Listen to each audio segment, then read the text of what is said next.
দুখাই যে নাই দুনিয়ায় আর। আমারে তুই মারবি কি রে আর, ও দুখাই মা তোর দুখাই যে নাই দুনিয়ায় আর।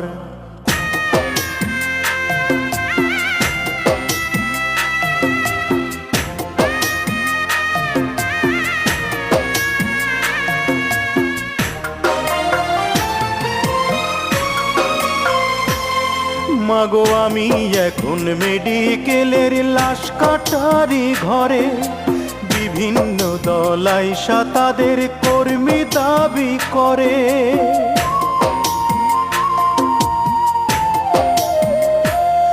মাগো আমি এখন মেডিকেলের লাশ কাটারি ঘরে, বিভিন্ন দল আইসা তাদের কর্মী দাবি করে।